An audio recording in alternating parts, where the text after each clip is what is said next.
تعداد کارگاه کارخانه در جمهوری زیاد شد و جوانان با کار دائمی تامین کرده شدند و در برابر دیگر سابقه داران جوانان نیز به کار مشغول باشند و به مهاجرت مهنتی نروند.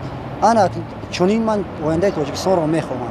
ما میخواهم که تاجیکستان هم خیلی آباد شده، در وطن خودمان مجاور را در دیگه جو کار نکنم، مجاور میویو در وطن خودمان صاحب کار وای شوند، چقدر باز وطنمون زیباتر و درخشانتر کنیم. البته آزادی ها هم هست، محکومیت ها هم هست. یکی میخوام همیشه همه انسان ها آزاد باشند. من آینده تاجیکستان میخوام که هر یک دختر خودش چه فهمونم آزاد حس کند، در سر لباس ما بچه ها کاردار نباشند و وقتی ما بیرون میبرویم ما یک گپای بیزیب نگن که لباس تو خلال لباس تو بیزیب است.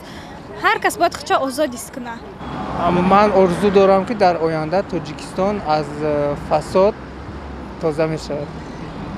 مثلا برابر حقوقی در بین گپ است که مثلا کمبغال از منصبدار فرق میکنه. من میخواستم که در نزد قانون هم جوابگوی باشد، هم منصبدار هم کمبغال. و پیشروی این رو میخوایم. اگر وقتی این کارو باشد حتما تاجیکستان باید پیشتر ترقی یافته. من میخوام که همین دانشگاه در Таджикистан бисёртар шавад.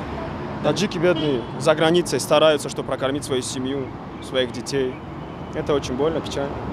Но я надеюсь, скоро все изменится.